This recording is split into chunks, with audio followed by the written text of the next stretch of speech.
এই সংসারে যখনই দুজন মানুষ একত্রিত হয়ে কোনো সমস্যার বিষয়ে আলোচনা করেন, তখন হয় সবার শেষে কোনো না কোনো সমাধান বের করেন বা কোনো না কোনো বিবাদ করেন। এই বিবাদ হলো মনুষ্য জীবনের সব থেকে বড় ঝামেলা, সব থেকে বড় সমস্যা। ভেবে দেখুন, এই বিবাদ কেন হয়? তখনই হয় যখন বার্তালাপ ঠিকমতো হয় না। আর বার্তালাপ ঠিকমতো কেন হয় না? কারণ বেশিরভাগ সময় মানুষ একটাই ভুল করে বসে। সামনের মানুষের কথা শোনেন, কিন্তু তার উত্তর দেবার জন্য, তার কথার মর্ম বোঝার জন্য নয়। কিন্তু যেদিন থেকে, যে মুহূর্ত থেকে আপনি এটা শিখতে শুরু করে দেবেন যে আমি অপরের কথা শুনবো, কিন্তু সেটা বোঝার জন্য, তাকে উল্টে জবাব দেবার জন্য নয়, সেদিন থেকেই বিবাদের সমাপ্তি ঘটবে আর বার্তালাপ স্পষ্ট হয়ে যাবে। দেখুন, হয় সামনের মানুষের কথা বুঝতে শিখুন, বা নিজের বক্তব্য ভালোভাবে সামনের মানুষটাকে বুঝিয়ে বলুন। বার্তালাপ নাকি বিবাদ, আপনি কোনটা চান? সিদ্ধান্ত আপনার। আসুন আর আমার সাথে ভালোবেসে বলুন, রাধা রাধা। এই হলো এক আম গাছ, আর খুব যত্ন সহকারে আমি এটা বড় করেছি। প্রথমে বীজ বপন করেছি, তারপর সিঞ্চন করেছি, তারপর এর থেকে অঙ্কুর বেরিয়েছে। তারপর দিন প্রতিদিন আমি এতে জল দিয়েছি। আস্তে আস্তে ওর পাতা বেরিয়েছে, তারপর ও একটা গাছের আকার ধারণ করেছে। এইভাবেই যদি প্রতিদিন আমি ওর দেখাশোনা করি, তাহলে নিশ্চিত রূপে এর শিকড় আরো দৃঢ় হবে এবং একটা বিশাল গাছের আকার ধারণ করবে, যার থেকে কিছু ডাল জন্ম নেবে, আর তাতে আমি পাবো কিছু মিষ্টি সুস্বাদু আম ফল। এবার আম তো সকলের প্রিয়, সকলের পছন্দের ফল, সকলে খেতে চান। কিন্তু আম পাওয়ার জন্য আগে আপনাকে সেই গাছের যত্ন নিতে হবে। যদি আপনি গাছ লাগিয়ে তারপর ভুলে যান, তাহলে সেই গাছের কি হবে? তার অস্তিত্বটাই মুছে যাবে, তাই না? আমাদের সম্পর্কগুলো কিছুটা এরকমই হয়। যদি সম্পর্ক জুড়ে আপনি ভুলে যান, তাহলে তার অস্তিত্বই মুছে যাবে। তাই শুধুই সম্পর্ক গড়বেন না, তাকে পালনও করুন। নিশ্চিত রূপে আপনার এই সম্পর্করূপী বৃক্ষের ডালে আনন্দের মিষ্টি সুস্বাদু আম ফল নিশ্চয়ই পাওয়া যাবে। তাহলে প্রত্যেক দিন প্রত্যেক সম্পর্ক পালন করুন, তার থেকে আনন্দ লাভ করুন। এই মন ভালোবেসে বলবে, রাধা রাধা। মানুষের জীবনে সবসময় কিছু না কিছু ঘটে চলেছে। কখনো ভালো কিছু ঘটে, আবার কখনো দুর্ঘটনা ঘটে। এবার যখনই কোনো দুর্ঘটনা ঘটে, মানুষ ঈশ্বরের কাছে প্রার্থনা করে যে, হে ঈশ্বর, আমাকে রক্ষা করুন, এই বিপদ থেকে আমাকে উদ্ধার করুন। বা সে সেই সমস্ত দোষ চাপিয়ে দেয় নিজের প্রারব্ধ, নিজের ভাগ্যের ওপর। কিন্তু যদি আপনি গভীরভাবে ভাবেন, তাহলে প্রত্যেক দুর্ঘটনা, বাধা এবং বিপদ আপনার জীবনে শুধু একটাই উদ্দেশ্য নিয়ে আসে, আপনাকে আরো যোগ্য করে তোলার জন্য। যদি আপনাদের একটা উদাহরণ দিই, বর্ষার ঋতুতে যখন প্রচন্ড মাত্রায় বৃষ্টি পড়ে, ছাদ থেকে জল পড়তে থাকে, তখন আপনি নিশ্চিত করে নেন, স্থির করে নেন যে এবার আমি এই ছাদকে নতুন করে বানিয়ে তুলব, আরো শক্তিশালী বানিয়ে তুলব, আরো দৃঢ় বানাবো। আপনার জীবনে যখন কোনো অসুখ করে, তারপর আপনি জীবনে আরো সাবধানী হয়ে যান, আরো সতর্ক হয়ে যান, স্থির করে নেন যে এটা যেন দ্বিতীয়বার না হয়। ঠিক কিনা? এই বিপদ, এই দুর্ঘটনা, এই সংকট, এগুলো জীবনে আসবে আপনাকে আরো শ্রেষ্ঠ করে তোলার জন্য। এবার এটা আপনার ওপর। আপনি একে ভাগ্যের পরিহাস বলে মনে করবেন, নাকি ঈশ্বরের সংকেত মনে করবেন, যিনি আপনাকে আরো শ্রেষ্ঠ করে তুলতে চান? সিদ্ধান্ত আপনারই। আসুন আর আমার সাথে ভালোবেসে বলুন, রাধা রাধা।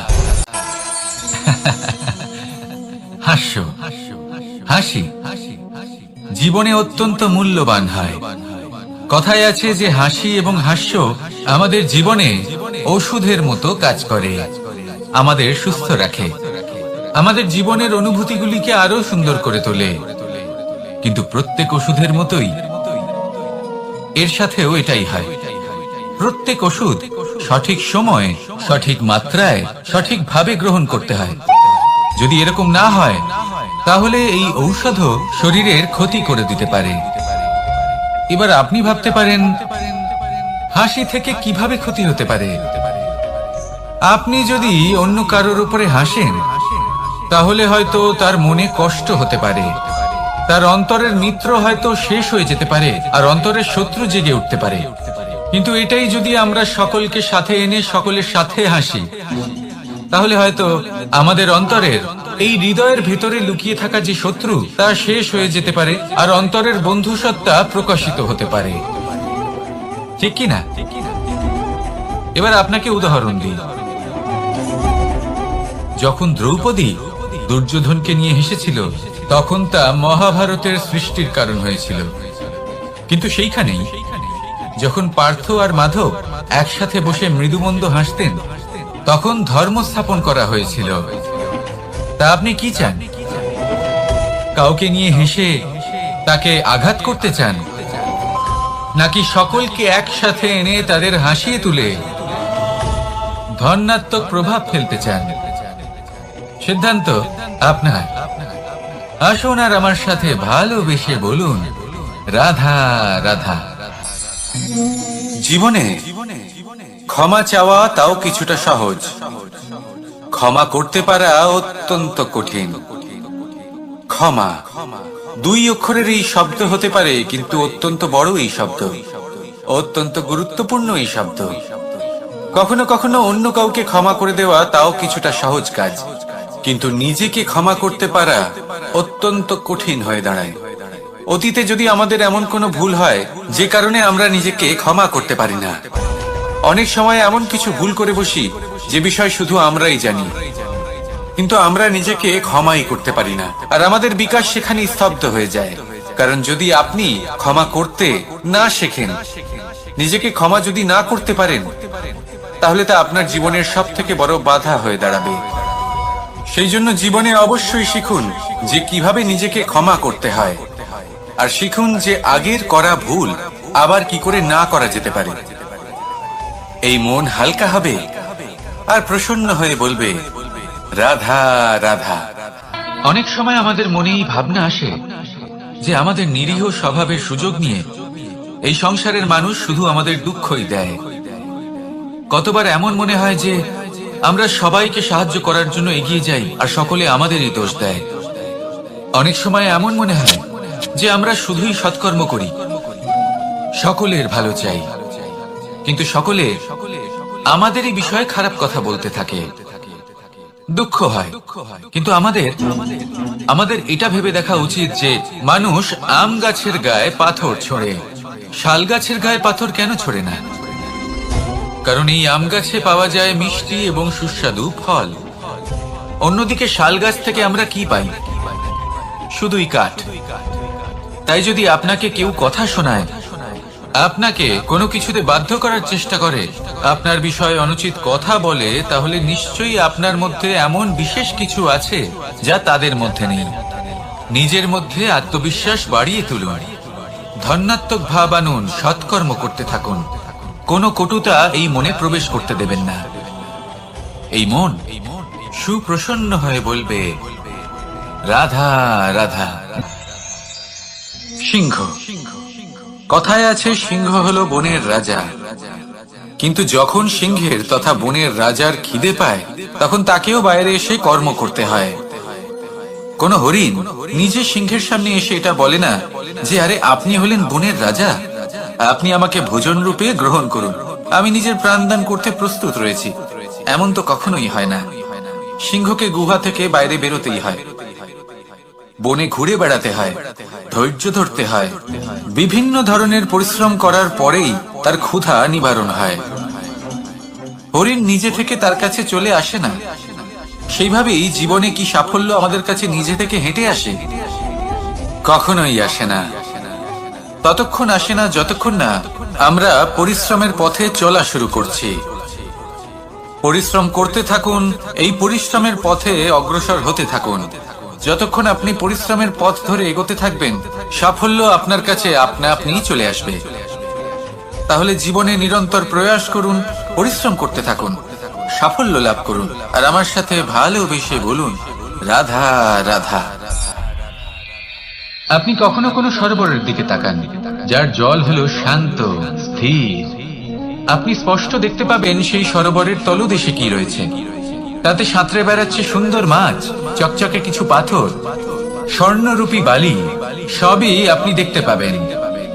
কিন্তু যখনই আপনি একটা ছোট্ট পাথর তুলে সেই জলে ছুঁড়ে ফেলবেন, তখন সেই জল বিচলিত হবে আর সেই স্পষ্টতা ন্যূনতম হয়ে যাবে। তারপর কিছুই স্পষ্টভাবে দেখা যাবে না। এই ঘটনা মানুষের সাথেও ঘটে। মানুষ যদি বিচলিত হয়ে পড়ে, তখন সে বুঝতে পারে না যে বর্তমানে কি হয়ে চলেছে আর ভবিষ্যতে কি করা উচিত। কিন্তু সেই মানুষ যদি শান্ত থাকেন, স্থির থাকেন, ধন্যাত্মক থাকেন, তাহলে নিশ্চিত রূপেই বুঝতে পারবেন যে বর্তমানে কি করতে হবে আর ভবিষ্যতে কি করতে হবে। তাই নিজের মধ্যে সেই স্থিরতা আনুন, সেই ধৈর্য ধরুন, নিজেকে শান্ত রাখুন আর সবার মধ্যে ভালোবাসা ছড়িয়ে দিন। এই মন প্রসন্ন হয়ে বলবে, রাধা রাধা। সম্পর্ক এ হলো এক বন্ধন যা আমাদের এক সূত্রে বেঁধে রাখে। কিন্তু এমন কিছু ব্যক্তি থাকেন যারা এই সম্পর্কের বিষয়ে নিজস্ব একটা ধারণা করে ফেলেন যে সম্পর্ক এরকম হওয়া উচিত, সম্পর্ক সেরকম হওয়া উচিত। আমি এই সম্পর্কের জন্য কত কিছু করেছি এই ব্যাখ্যা করতে থাকেন আর তার বদলে অনেক কিছু প্রত্যাশাও করেন। কিন্তু সত্য হলো এটাই যে সব সম্পর্ক একরকমের হয় না, কিন্তু প্রত্যেক সম্পর্কের একটা বিশেষত্ব থাকে। যেমন চোখ আর নাকের এই সম্পর্ককেই দেখুন। চোখের সব থেকে কাছে কে আছে? নাক আছে। কিন্তু এই চোখ দিয়ে এই নাককে আমরা দেখতেই পাই না। তবে কি ধরে নেব এই সম্পর্কের কোনো মূল্য নেই? এমনও নয়। ঠিক এইভাবেই যদি কোনো ব্যক্তি তার আবেগ আপনার কাছে ব্যক্ত করতে না পারেন বা প্রকট করতে না পারেন বা আপনাকে বোঝাতে না পারেন, তাহলে তার মানে এটা নয় যে তার সাথে আপনার সম্পর্কের তিক্ততা রয়েছে। এমনটা কখনোই নয়।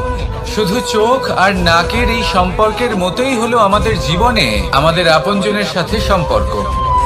যদি কারোর ব্যবহার আপনার প্রতি অনুচিত হয় বা যদি কেউ অনুপস্থিত থেকে থাকে বা কেউ যদি আপনাকে বুঝতে না পারেন, তাহলে তার অর্থ এটা নয় যে আপনি সেই সম্পর্ক ভেঙে ফেলবেন।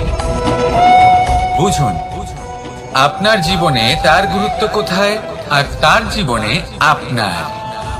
সম্পর্ক গড়ে তুলুন, তাকে পালন করতে শিখুন, একসাথে মিলে চলুন। এই মন সুপ্রসন্ন হয়ে বলবে, রাধা রাধা। প্রারম্ভ শূন্যের দ্বারা হয়ে থাকে, তা সে ব্রহ্মাণ্ডই হোক, পৃথিবী হোক, আদি ইত্যাদি হোক। সবাই নিজের অস্তিত্ব শূন্য থেকে লাভ করে। এই শূন্য যার নিজের কোনো অস্তিত্ব নেই, কিন্তু সে সকলকে অস্তিত্ব দান করে থাকে। আমাদের এই শূন্যের মতো হতে হবে। যে আমাদের সাথে যুক্ত হবে তাদের অস্তিত্ব অনেক বেশি প্রখর হবে, বিশাল হবে, শ্রেষ্ঠ হবে। কিন্তু যেই আমরা তাদের থেকে দূরে যাব, তারা আমাদের উপস্থিতির আভাস পাবে, আমাদের গুরুত্ব বুঝতে পারবে। শূন্যই হলো সূত্রপাত, শূন্যই হলো সমাপ্তি। শূন্যকে কেউ যতই ছোট মনে করুক, কিন্তু এই শূন্য অত্যন্ত গুরুত্বপূর্ণ। তাই এই শূন্যের মতো হয়ে উঠুন আর আমার সাথে ভালোবেসে বলুন, রাধা রাধা। সাগরের ঢেউ সমুদ্র তটে ধাক্কা খেয়ে, পাথরের সাথে ধাক্কা খেয়ে তার আকার বদলে দিতে পারে। বিভিন্ন আকারের পাথরে এদের ঘষে ঘষে গোলাকার বানিয়ে দিতে পারে। কিন্তু এই সাগরের ঢেউ এদের নিজেদের আকার কখনো বদলায় না। কিন্তু এমন কেন? কারণ এরা বিচ্ছিন্ন হয়েও আবার একত্রিত হতে জানে। অর্থাৎ যখন এরা বিচ্ছিন্ন হয় তখন মতভেদ অবশ্যই, কিন্তু আবার একত্রিত হওয়া হলো এদের একতার প্রতীক। দেখুন, ঝগড়াঝাটি, তর্ক বিতর্ক, মতভেদ এগুলো জীবনের অভিন্ন অঙ্গ, কিন্তু এদের কখনো মনে প্রবেশ করতে দেবেন না। যদি মনে প্রবেশ করেও ফেলে, তাদের মনে ঘর করতে দেবেন না, এদের বের করে ফেলুন। এই ঝগড়াঝাটি, তর্ক বিতর্ক, মতভেদ এদের সারা জীবন সাথে নিয়ে চলবেন না।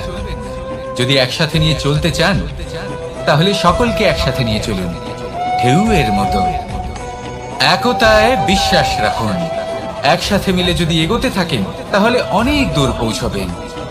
নয়তো শুধু দূরের কথা ভেবেই যাবেন। কি চান সেই সিদ্ধান্ত আপনারই। আসুন আর আমার সাথে ভালোবেসে বলুন, রাধা রাধা। এই সাগর হলো বিশাল। কথায় আছে যে জীবনের উৎপত্তি সাগর থেকেই হয়েছে। কথাটা ঠিকও। এই সাগরই আমাদের ভিন্ন ভিন্ন ধরনের বনস্পতি প্রদান করেন, মণি এবং মুক্ত প্রদান করেন। আমরা কতটা তুচ্ছ সেই বিষয়ে আমাদের উপলব্ধি ঘটান, আমাদের প্রেরণা প্রদান করেন, যাতে আমরাও সাগরের মতো বিশাল হয়ে উঠতে পারি। এই সাগরের অনেকগুলো গুণ আছে যা আমরা শিখতে পারি। আজ আমি কথা বলবো একটা বিশেষ গুণের বিষয়ে। বেশিরভাগ মানুষ মালিন্য, নোংরা পদার্থ, নোংরা বস্তু, অপদ্রব্য এই সাগরে ভাসিয়ে দেন। কিন্তু সাগর এই পদার্থ নিজের মধ্যে একত্রিত করে রাখেন না, এই সব নিজের ভেতর থেকে বাইরে বের করে দেন। এ হলো অত্যন্ত শ্রেষ্ঠ একটা গুণ। কিন্তু এই কাজকেও সার্থক করার জন্য সাগরেরও একটা তটের প্রয়োজন পড়ে, যেখানে সাগর এই সব বস্তু বাইরে বের করে ফেলতে পারে। আর মানুষও ভিন্ন কিছু নন। দেখুন, মানুষেরও তো একটা তটের প্রয়োজন পড়ে। এই তট, তিনি হয়তো আমাদের গুরু হতে পারেন, আমাদের মা বাবা হতে পারেন, ভাই বা মিত্র হতে পারেন, বা হয়তো সেই সমস্যাগুলি যার থেকে আমরা দূরে পালিয়ে যাচ্ছি। কারণ যখন আপনি এই সমস্যাগুলির সম্মুখীন হবেন, শেষ পর্যন্ত আপনি শিক্ষাই পাবেন। সব থেকে বেশি গুরুত্বপূর্ণ এই মনকে পবিত্র রাখা। আর তার জন্য একটাই উপায় আছে, এই মন তার মন্থন করা। যদি এই মনের মন্থন করেন তাহলে পূর্ণরূপে পবিত্র হবেন। আর এই মন, আপনি তো জানেনই, প্রসন্ন হয়ে বলবে রাধা রাধা। নেকড়ে, নেকড়ের বিষয়ে আমরা সকলে জানি। ওরা খুবই নিষ্ঠাবান এবং অত্যন্ত সতর্ক থাকেন। ছোট ছোট মূর্খতা করে বসেন। এনারা হাড় চিবোতে খুব ভালোবাসেন, কিন্তু চিবোতে চিবোতে এদের মাড়ি ছড়ে যায়, সেখান থেকে রক্তপাত হতে থাকে। সেই রক্ত ওনারা পান করেন, আর ওনাদের মনে হয় এই রক্ত হাড় থেকেই পাচ্ছেন। ওনারা ভাবেন যে এই হাড় চিবিয়ে আমরা আনন্দ লাভ করছি, কিন্তু আসল সত্য হলো এটাই যে ওনারা নিজেদেরই ক্ষতি করছেন। আমরা মানুষ, আমাদের সাথেও এমনটাই হয়। কখনো কখনো ভুলবশত আমরা এমন কোনো কাজ করি আর আমাদের মনে হয় যে আমরা বাইরে থেকে আনন্দ লাভ করছি, কিন্তু সত্য হলো এটাই যে আমরা শুধুই ক্ষতিগ্রস্ত হচ্ছি। এটা হলো খুব বড় একটা শিক্ষা যা আমাদের শেখা উচিত। তা হলো এটা যে আমাদের বোঝা উচিত যে কখন আমরা লাভবান হচ্ছি আর কখন ক্ষতিটাকেই লাভ বলে মনে করছি। এই শিক্ষা যদি আপনি প্রাপ্ত করতে পারেন, তাহলে এই সংসারে আপনার থেকে বেশি প্রসন্ন আর কেউ থাকবেন না। তাহলে আসুন আর আমার সাথে ভালোবেসে বলুন, রাধা রাধা। মানুষের জীবনে তিনটি গুণ অত্যন্ত প্রয়োজনীয়: শ্রদ্ধা, বিনম্রতা, যোগ্যতা। যদি জ্ঞান লাভ করতে চান তাহলে শ্রদ্ধার প্রয়োজন, যদি মান লাভ করতে চান তাহলে স্বভাবে বিনম্র হওয়া প্রয়োজন, আর যদি মনোবাঞ্ছিত স্থান লাভ করতে চান তাহলে যোগ্যতার প্রয়োজন। বিষয়টা সহজ। শ্রদ্ধা আপনাকে জ্ঞান দেবে, নম্রতা আপনাকে মান, আর যোগ্যতা উচিত স্থান দেবে। কিন্তু যদি আপনি এই তিনটি গুণ সম্মিলিত করেন তাহলে এমন কিছু লাভ করবেন যা এই সব কিছুর থেকে অনেক ঊর্ধ্বে। সম্মান। আর এ হলো সেই সম্মান যা প্রত্যেক মানুষের নিজের জীবনে লাভ করতে চেষ্টা করা উচিত। কারণ এই হলো সেই সম্মান যার কারণে আপনি চলে যাওয়ার পরেও এই সংসার আপনাকে ভালোবাসবে আর মনে রাখবে। আসুন আমার সাথে ভালোবেসে বলুন, রাধা রাধা। বনের মধ্যে যদি আপনি কোনো বিষাক্ত সাপ দেখেন তাহলে কি করবেন? আপনি তখনই তার থেকে দূরে পালাতে চেষ্টা করবেন। আর এটা কেন করবেন? নিজের রক্ষার্থে। এই কথা আমি নয় মেনে নিলাম, কিন্তু নিজের জীবনে এটা করেন না কেন? আপনি যেখানেই যান, যে স্থানেই যান না কেন, প্রত্যেক সময় প্রত্যেক মুহূর্তে এমন বিষাক্ত সাপ আপনি অবশ্যই খুঁজে পাবেন। আর সেই সাপ নয় যাদের আপনি বনে খুঁজে পাবেন, এরা হলো সেই সাপ যা আপনাকে পাপ করতে বাধ্য করবে। আপনার অন্তরের বাসনা, ক্রোধ, অহংকার, লোভ, ঈর্ষা এদের বৃদ্ধি ঘটাবে। দেখুন, বনের এই সাপ আপনাকে একবার ছেড়ে দিতেও পারে, ছোবল নাও মারতে পারে, কিন্তু এই যে পাপরূপী সাপ আছে তা অবশ্যই ছোবল মারবে। কর্ম যদি করেন তাহলে অবশ্যই ফল পাবেন। সেই জন্য যখনই কোথাও যাবেন, যদি এমন কাউকে দেখেন, যদি এমন কিছু দেখেন যে আপনাকে পাপ করতে বাধ্য করছে, তাহলে সেই মুহূর্তে সেখান থেকে পালিয়ে যান। যেমন বনের সাপ দেখে আপনি পালাতে থাকেন। সৎকর্মের রক্ষা অত্যন্ত আবশ্যক। আসুন আর আমার সাথে ভালোবেসে বলুন, রাধা রাধা। যদি কোনো সিংহ বানরের মতো গাছে চড়তে চেষ্টা করে তাহলে কি হবে? একটা মাছ যদি মাটিতে হাঁটতে চেষ্টা করে তাহলে কি হবে? তারা বিফলই হবে। কিন্তু এরকম কেন হয়? তার কারণ হলো প্রকৃতির রচনা কিছুটা এরকম। এখানে প্রত্যেকটি ব্যক্তিকে, প্রত্যেকটি প্রাণীকে আলাদা আলাদা গুণের অধিকারী করা হয়েছে এবং সকলকে একটা সীমাও প্রদান করা হয়েছে। এবার এই যে বৃক্ষ, পশু, পাখি, এদের মধ্যে সেই ক্ষমতাই নেই যে এরা নিজেদের যাচাই করতে পারবে, নিজেদের সীমাগুলো বুঝতে পারবে, নিজেদের সদ্গুণগুলো চিনতে পারবে। এরা সেটা করতে পারবে না। কিন্তু মানুষ তো আলাদা। মানুষের কাছে সেই বিশেষ শক্তি আছে যে তারা পূর্ণরূপে নিজেদের যাচাই করতে পারবে, নিজেকে পূর্ণরূপে বুঝতে পারবে, নিজের দোষ, নিজের অপগুণ, নিজের সদ্গুণ, নিজেদের সীমাগুলো তারা বুঝতে পারবে। আর এটা অত্যন্ত গুরুত্বপূর্ণ। কথায় আছে যে যদি সাফল্য লাভ করতে হয় তাহলে নিজেকে যাচাই করে নিতে হবে। তাই নিজেকে যাচাই করুন, নিজের সাথে পরিচিত হয়ে যান এবং জীবনে কর্ম করতে থাকুন। সাফল্যের শিখরে অবশ্যই পৌঁছে যাবেন। আর ওখানে যদি যান তাহলে এই মন প্রসন্ন হয়ে অবশ্যই বলবে, রাধা রাধা। অন্ধকারাচ্ছন্ন রাত্রি যদি এসে থাকে তাহলে আলোকিত প্রকাশ নিয়ে সূর্যও অবশ্যই আসে। রোগ যদি এসে থাকে তাহলে তার ওষুধও অবশ্যই আসে। সমস্যা যদি আসে তাহলে সেই সমস্যার সমাধানও নিজে থেকেই আমাদের কাছে চলেই আসে। এই সংসার, এই জীবনের শুধুমাত্র একটাই নিয়ম আছে, আর তা হলো এটাই, এই সংসার হলো একটা চক্রের মতো। এতে শাশ্বত বলে কিছু নেই, নিত্য বলে কিছু নেই। আর যা কিছুই রয়েছে সব বদলাতে চলেছে। যদি আপনার জীবনে দুঃখ থাকে, সমস্যা থাকে, যদি আপনি বিপদ দ্বারা আচ্ছন্ন, তাহলে মনে রাখবেন সবকিছু বদলে যেতে চলেছে। দুঃখের সময় কাঁদবেন না, মনকে আরো দুঃখী করে তুলবেন না, কারণ এখানে যা কিছুই এসেছে তা যাওয়ার জন্যই এসেছে। তাহলে এত চিন্তা কিসের? আনন্দ সহকারে জীবন যাপন করুন আর আমার সাথে ভালোবেসে বলুন, রাধা রাধা। রাত্রিবেলায় যখন আলোকিত জোনাকিদের দেখেন তখন মন প্রসন্ন হয়ে ওঠে। এদের দেখতে খুবই সুন্দর লাগে।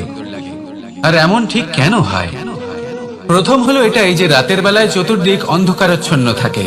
এমত অবস্থায় যদি আমরা কোথাও একটু প্রকাশ দেখি তাহলে সেটাই আশার কিরণের ন্যায় মনে হয়।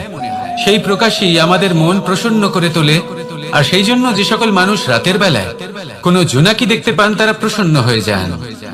এবার কখনো কখনো জীবনে আমাদের মনে হয় যে চতুর্দিকে শুধুমাত্র অন্ধকারই হয়ে আছে। প্রত্যেকেরই তা কখনো মনে হয়। আর তখনই আমাদের নিরাশ হলে চলবে না, আমাদের দুঃখী হলে চলবে না। সেই সময় আমাদের খুঁজতে হবে নিজেদের আশেপাশে, চতুর্দিকে, আর কোথাও না কোথাও আমরা প্রকাশ অবশ্যই দেখতে পাবো। আশার একটা কিরণ অবশ্যই দেখতে পাবো। কেউ এমন একটা কর্ম করেন যেটা দেখে আমরা প্রেরিত হয়ে যাই। আর এমন কোন কর্ম যদি আপনারা করেন তাহলে সেই কর্ম আপনার মনকে প্রসন্ন ভাব, আনন্দ এবং ভালোবাসা দ্বারা ভরিয়ে তুলবে। আপনার অন্তরে সেই অন্ধকারের অন্ত করবে, দুঃখেরও অন্ত করবে। আর এই মন প্রসন্ন ভাব নিয়ে বলবে, রাধা রাধা। মনুষ্য জীবনের সব থেকে বেশি গুরুত্বপূর্ণ বিষয় হলো মনের একাগ্রতা। এই সংসারের যে কটি মহান কার্য সম্পাদন হয়েছে তা হলো মনের এই একাগ্রতার একমাত্র ফল। আপনি অবশ্যই দেখে থাকবেন অনেক ছোট বড় নদী যা বয়ে চলে তাদের সামনে একটা বাঁধ নির্মাণ করা হয় সেই সব নদীর জল সঞ্চয় করতে। বাঁধ হয়ে গেলে প্রয়োজন মতো বা মনের ইচ্ছে মতো তাকে ব্যবহার করা সম্ভব। এবার এটাই আমাদের মনের সাথেও সম্ভব। আমাদের মনের একাগ্রতা আজকের দিনে দাঁড়িয়ে বিভিন্ন ধরনের বিকার, ক্রীড়া এবং ভোগের মধ্যে ভাগ হয়ে গেছে। একে একত্রিত করতে হবে, একটা বাঁধ নির্মাণ করতে হবে, কর্মের বাঁধ।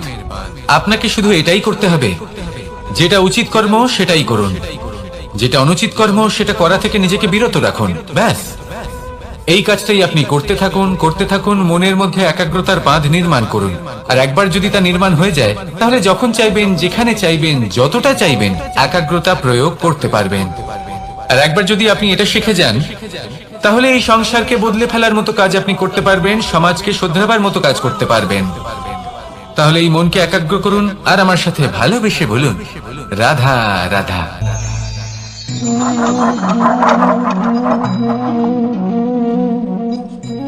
কোন ব্যক্তিকে নিশ্চয়ই দেখেছেন যিনি নিজে কাঠ কাটার এই কাজে নিপুণ এবং অভিজ্ঞ।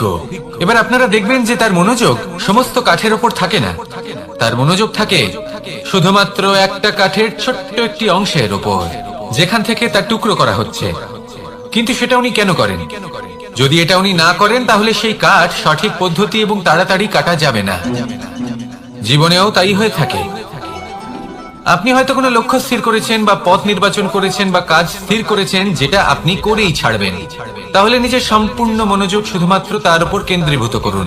যদি আপনার মন এদিক ওদিক তাকাতে থাকে, অস্থির হয়ে পড়ে, বিচলিত হয়ে পড়ে, যদি তা হয়ে থাকে তাহলে আপনি অবশ্যই অসফল হবেন। তাই কর্মঠ থাকুন, নিরন্তর কর্ম করতে থাকুন এবং পূর্ণ মনোযোগ দিয়ে নিজের কাজ করুন। নিজের পথে অগ্রসর হন বা নিজের লক্ষ্য প্রাপ্ত করতে চেষ্টা করুন। তারপর দেখুন কি হয়, কিভাবে উচিত পথে এবং তীব্র গতিতে আপনার লক্ষ্য আপনার কাছেই পৌঁছে যায়। আর আপনার এই মন প্রসন্ন হয়ে বলে, রাধা রাধা। কখনো কোনো নদীকে দেখেছেন? একই আকার, একই স্থান, শুধু প্রবাহিত হতে থাকে। এর মধ্যে কখনো কোনো অপদ্রব্য ফেলে দেখুন, দেখবেন সেটা বেশিক্ষণ সেখানে থাকে না।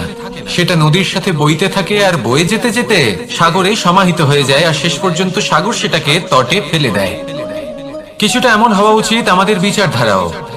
এক স্থানে তা স্থগিত হওয়া উচিত নয়, এটা সবসময় প্রবাহমান হওয়া উচিত। তবেই আমাদের চেতনা, আমাদের মূল্যবোধ এবং আমাদের স্মৃতি, এই তিনটি শ্রেষ্ঠ থাকবে। আর এটাই হলো পুকুর এবং নদীর মধ্যে পার্থক্য। নদীতে জল সবসময় বয়ে চলে, সেই জন্য পবিত্র থাকে, শুদ্ধ থাকে এবং পরিষ্কার থাকে। আর সেখানে এই পুকুরের তলদেশে সব জমা হতে থাকে, আর সেই জন্য তা অপবিত্র হয়ে যায়। তাই সবসময় এই বিচারধারা প্রবাহমান রাখুন। যদি মনে কোনো ভাবনা চলে আসে, সেখানেই থেকে যায় এবং বিদ্যে থাকে, তাহলে তা বের করে দিন, তাকেও বয়ে যেতে দিন, এবং তার যা উত্তর হবে তা সময়ের সাথে আপনার সামনেই চলে আসবে।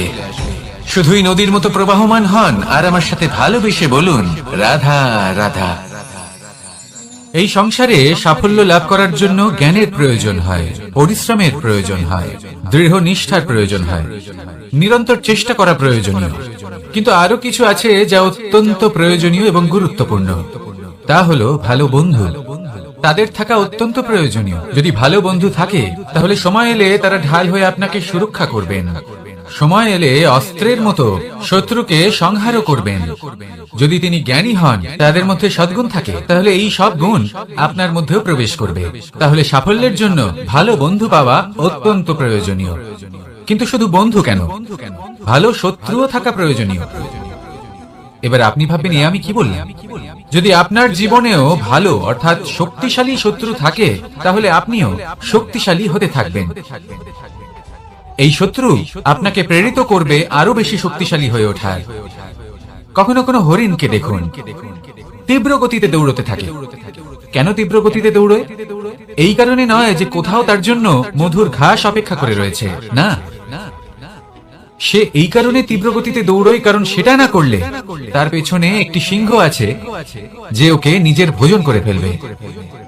তাই জীবনে বিপদ, সংকট, এই সবকিছুও হলো অত্যন্ত গুরুত্বপূর্ণ। তার সম্মুখীন হতে শিখুন আর আমার সাথে ভালোবেসে বলুন, রাধা রাধা। আমরা সবাই ফল খাই, কিন্তু আমাদের সেই ফলই প্রিয় হয় যে পরিপক্ক হয়ে ওঠে, যেটা নম্র হয়, আর যে ফল অনেক বেশি মিষ্টি আর সুস্বাদু হয়ে থাকে, যাদের রঙে বাহার দেখা যায়। সেইভাবে জীবনে আমরা নানান মানুষের সাথে পরিচিত হই, কিন্তু সেই মানুষই আমাদের মন ছুঁয়ে যায় যারা বিনম্র স্বভাবের, যাদের বাণী খুব মধুর, যাদের অন্তরে আত্মবিশ্বাসের একটা তেজ, একটা রং দেখা যায়। এবার এমন ব্যক্তি আমরা কি করে হব? ঠিক সেইভাবেই যেমন একটা ফল রোদ, বর্ষা, শীত, বায়ু, এই সকল সংকটময় পরিস্থিতির সম্মুখীন হয়ে পরিপক্ক হয়ে ওঠে, সেইভাবেই মানুষ সংকটময় পরিস্থিতির সম্মুখীন হয়ে পরিপক্ক হয়ে ওঠেন। যদি এই সংকটের সম্মুখীন হন তাহলে অভিজ্ঞ হবেন, আর এই অভিজ্ঞতাই শিক্ষা দিয়ে যাবে। এই অভিজ্ঞতা আমাদের শিখিয়ে দেয় যে আমাদের বিনম্র থাকতে হবে। অহংকার করে কোনো লাভ নেই। মধুর বাণীর যে কি মূল্য তা আমরা শিখতে পারি। এই অভিজ্ঞতাই আমাদের বুঝিয়ে দেয় যে উচিত অনুচিত কোনটা, আমাদের দৃষ্টিভঙ্গি তৈরি করে। আর এই দৃষ্টিভঙ্গি দ্বারা আত্মবিশ্বাস জাগ্রত হয়। সেই জন্য জীবনে কখনো বিপদ থেকে দূরে পালাবেন না, সেগুলোর সম্মুখীন হন, অভিজ্ঞতা লাভ করুন, তার থেকে শিক্ষা লাভ করুন, এইভাবেই পরিপক্ক হবেন। আসুন আমার সাথে ভালোবেসে বলুন, রাধা রাধা। ধন সঞ্চয় করা সম্ভব, আর সেই জন্য ধন সব থেকে বেশি মূল্যবান সম্পত্তি নয়। এবার আপনি বলবেন, এ আমি কি বলছি?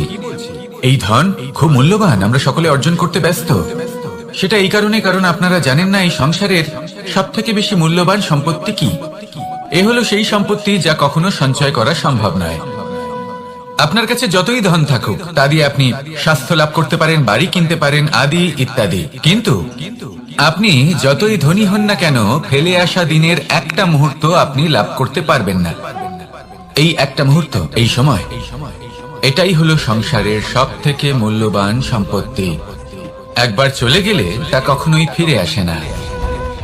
আর এই মুহূর্ত যতই চলে যাক না কেন, আমরা স্মৃতির মাধ্যমে সেগুলি যাপন করতে পারি, তার আনন্দ উপভোগ করতে পারি। আর যার সাথে আমরা সময় অতিবাহিত করেছি তার স্মৃতিতে আমরা চিরকাল জীবিত থাকতে পারি। সেই জন্য সময় সব থেকে মূল্যবান সম্পত্তি, তাকে এইভাবে নষ্ট করবেন না। প্রত্যেকটা মুহূর্ত উপভোগ করুন, আনন্দ করুন, আর ভালোবেসে বলুন, রাধা রাধা। কনক, কি সুন্দর একটা শব্দ। এর অনেকগুলো রূপ রয়েছে, অনেকগুলো অর্থও রয়েছে। প্রথম অর্থ হলো স্বর্ণ, অর্থাৎ সম্পত্তি। দ্বিতীয় অর্থ ধুতুরা, অর্থাৎ গাছের ছোট একটা বীজ, যা কিনা অত্যন্ত শক্তিশালী হয়। যদি বেশি মাত্রায় এর প্রয়োগ করা হয় তাহলে এটা বিষময় হয়ে উঠতে পারে। এই হলো সেই ধুতুরা যার প্রয়োগ মহাদেবের পুজোতে করা হয়। এবার প্রশ্ন হলো এটাই যে এই স্বর্ণ এবং এই ধুতুরার মধ্যে মিল কি রয়েছে। মিল হলো এটাই যে এই দুটোই মানুষকে মত্ত করে তোলে। ধুতুরা মানুষকে তখন মত্ত করে যখন তাকে সেবন করা হয়, কিন্তু স্বর্ণ, ধন, সম্পত্তি, মানুষ সেটা যতটাই অর্জন করে নেয় সেটাই যথেষ্ট। এই স্বর্ণ মানুষের ভাবনা চিন্তা করার ক্ষমতাকে বশ করে ফেলে। মানুষ সম্পত্তির লোভে মত্ত হয়ে ওঠে, কারণ যে যত চমৎকারী, যতটা অমূল্য হয় তাকে সামলানো কিন্তু ততটাই কঠিন, তাই না? তাই মনে রাখবেন, ধন, স্বর্ণ, সম্পত্তি এগুলো ধুতুরার থেকেও অনেক বেশি বিষাক্ত হতে পারে। তাই এর ওপর আত্মসংযমের একটা কবচ পরিয়ে রাখবেন এবং বিবেকের শক্তির সাথে এগুলো প্রয়োগ করুন, তবেই কল্যাণ হবে। আসুন আমার সাথে ভালোবেসে বলুন, রাধা রাধা। আমার কাছে যশোদা মা যেমন, আমার কাছে দেবকী মা যেমন, আমার কাছে ঠিক তেমনই হলেন গোমাতা। এবার ভেবে দেখার বিষয় হলো এটা যে এই সংসারে অসংখ্য প্রাণী আছে, একজন গাইকে একজন মায়ের মর্যাদা কেন দেওয়া হয়? তাহলে এর অনেকগুলো কারণ আছে। এই গাই অর্থাৎ গোমাতা, এনারা হলেন অত্যন্ত শান্ত, শান্তি প্রিয়, কখনো কারোর কোনো ক্ষতি করতেই পারেন না। গোমাতা যে দুধ নিজের বাছুরকে পান করান সেই দুধই আমাদেরও দেন। সেই দুধ পান করে আমরা শক্তি লাভ করি। এই দুধ থেকে আমরা মাখন, ঘি, পায়েস, এইসব সুস্বাদু খাবার লাভ করি। গোমাতার গোবর আমাদের জ্বালানি হিসেবে সাহায্য করে, যার ফলে খুব কম সংখ্যক কাঠ ব্যবহার করা যায় এবং বেশিরভাগ জঙ্গল সুরক্ষিত থাকে। গোমাতার গোমূত্র, সেটাও আমাদের কাছে লাভজনক। এর দ্বারা আমরা অনেক রোগ থেকে মুক্তি লাভ করতে পারি। গোমাতা যখন একটি বাছুরকে জন্ম দেন তখন সেই বড় হয়ে আমাদের ক্ষেত কর্ষণ করে। সেই জন্য গাইকেও জীবনে মায়ের মর্যাদা দেবেন। যতটা সম্ভব তাকে সেবা করুন এবং ভালোবেসে তাকে পালন করুন। এই মন নিজে থেকেই প্রসন্ন হয়ে বলবে, রাধা রাধা। মধু কারই না পছন্দ বলুন তো? অত্যন্ত সুস্বাদু হয় এই মধু, মিষ্টি খেতে হয় এবং তা শক্তিও প্রদান করে। এবং প্রত্যেকটি মিষ্টি পদার্থের মতোই এতেও খুব তাড়াতাড়ি পিঁপড়ে ধরে যায়। অন্যদিকে যদি নুনকে দেখি তাহলে বছরের পর বছর রাখলেও এতে পিঁপড়ে ধরে না। এবার যদি কথা বলি বন্ধুত্বের, তাহলে বন্ধুত্ব নুনের মতো হওয়া উচিত, মধুর মতো নয়। যারা সামনে এলে শুধুমাত্র মধুর মধুর কথা বলবে, পরে এতে পিঁপড়ে ধরে যাবে। এটা নুনের মতো হওয়া উচিত। প্রকৃত বন্ধু হলো সে যে সময় এলে পরে আপনার সামনে আপনার প্রকৃত সত্য তুলে ধরবে, তা সে যতই কঠিন হোক না কেন। আপনার দোষ, আপনার অপগুণ, আপনার খামতি আপনাকে বলতে পারবে, যাতে আপনি সেগুলো শুনে মেনে নিয়ে তারপর নিজেকে শুধরোতে পারেন। এটাই হলো প্রকৃত বন্ধুত্ব। কখনো নিজের জীবনের আশেপাশে মন দিয়ে দেখবেন, অনেক সময় এমন মানুষ থাকেন, অনেক বন্ধু থাকেন যাদের দেখে আমাদের মনে হয় যে এনারা খুব কঠোর, এনাদের কথা খুব কটু। কিন্তু বেশিরভাগ এমন মানুষের মনটা যদি বুঝতে পারেন তাহলে দেখবেন তাতে কোনো মালিন্য নেই। এনাদের মন অত্যন্ত পবিত্র হয়। যদি আপনার জীবনেও এমন কোনো ব্যক্তি থেকে থাকে, এমন বন্ধু থাকে, তাহলে তাদের আগলে রাখুন আর আমার সাথে ভালোবেসে বলুন, রাধা রাধা। যতক্ষণ আমরা এই সংসারে জীবিত ততক্ষণ আমাদের সাথে সবকিছু থাকে। আমাদের ধন, সুখ স্বাচ্ছন্দ্য, আমাদের মিত্রগণ, আমাদের পরিবার, এই সমাজ, এই সবকিছু আমাদের সাথে থাকে। যেদিন আমরা এই সংসারকে ত্যাগ করব, এদের মধ্যে কেউ আমাদের সাথে যাবে না। না ধন, না স্বাচ্ছন্দ্য, না সম্পত্তি। এই সকল মানুষ, এই সমাজ, এরা শুধুমাত্রই শ্মশান পর্যন্ত আমাদের সাথে থাকতে পারবেন। তারপরে যদি আমাদের সাথে কিছু যেতে পারে তাহলে তা শুধুই আমাদের ধর্ম। আর এই সংসারে আমরা নিজেদের যে সুনাম রেখে যাই সেটা সম্ভব শুধুমাত্র কর্মের দ্বারা। সেই জন্য সংসারে যতদিন পর্যন্ত জীবিত আছেন, যদি কিছু অর্জন করতে চান তাহলে ধর্ম অর্জন করুন, ধর্মের বিষয়ে স্পষ্টতা অর্জন করুন এবং কর্ম অর্জন করুন। এটাই হবে আপনার অতীত এবং এটাই হবে আপনার ভবিষ্যৎ, এবং এটাই সকলকে প্রেরণা প্রদান করবে। আসুন আমার সাথে ভালোবেসে বলুন, রাধা রাধা। অসুখ। এমন কোন মানুষ আছেন এই সংসারে যার অসুখ করে না? প্রত্যেক মানুষ কখনো না কখনো অবশ্যই অসুস্থ হয়েছে, তার এই শরীর রোগের শিকার অবশ্যই হয়েছে। এবারে দেখুন, এই রোগ আসে আবার এই রোগ চলেও যায়, কিন্তু সেই রোগ আমাদের কষ্ট দিতে কেন সক্ষম হয়? কারণ হলো স্বচ্ছতা। যদি এই স্বচ্ছতা শরীরে না থাকে তাহলে মানুষকে শারীরিক কষ্ট পেতেই হবে। ঠিক সেইভাবেই অত্যন্ত প্রয়োজনীয় হলো এই স্বচ্ছতা যেন মনেও থাকে। যদি এই স্বচ্ছতা মনে না থাকে তাহলে মানুষ চারিত্রিকভাবে কষ্ট সহ্য করেন। এবারে নিবারণ কি হতে পারে? বড়ই সহজ এর উপশম। যদি রোগ শরীরে হয় তাহলে সর্বপ্রথম স্বচ্ছতা বজায় রাখতে শিখুন, এই শরীরকে পরিষ্কার রাখতে শিখুন। বিচক্ষণতার সাথে এই রোগের সম্মুখীন হন, ভয় পাওয়ার কোনো দরকার নেই। ব্যায়াম করতে থাকুন, সব ঠিক হয়ে যাবে। সেইভাবেই যদি এই অসুখ মনে হয় তাহলে কি করা যায়? সর্বপ্রথম তার আধারের উপরে নজর দিন। আপনার এই আধারই হলো আপনার আহার। যা আপনি আহার করবেন সেরকমই মানুষ হয়ে উঠবেন। সেইভাবেই আপনি যেরকম ভাবেন সেরকমই মানুষ হয়ে উঠবেন। সেই জন্য নিজের ভাবনাকে শুভ করুন, নিজের দৃষ্টিভঙ্গিকে শুভ করে তুলুন, সবকিছু সঠিক হবে। আপনার আমার সবার মধ্যেই এক রাক্ষস বাস করে, তার সম্মুখীন হন, তাকে পরাস্ত করুন। তাহলে এই রোগ সে শরীরেই হোক বা মনের মধ্যে, যদি সঠিক সময় তাকে আটকানো না যায় তাহলে যে কোনো সময় তা মহামারীর রূপ ধারণ করবে। গেলে এই অভিজ্ঞতা আমাদের সেই শিক্ষা দেয় যার জন্য আমরা সুখের দিকে উচিতভাবে অগ্রসর হতে পারি। সেই জন্য জীবনে যখনই দুঃখ আসবে, দুঃখের এই সময় আসবে, তখন হতাশ হবেন না। বোঝার চেষ্টা করুন এই পরিস্থিতি কেন এসেছে, কি শিক্ষা দিতে এসেছে।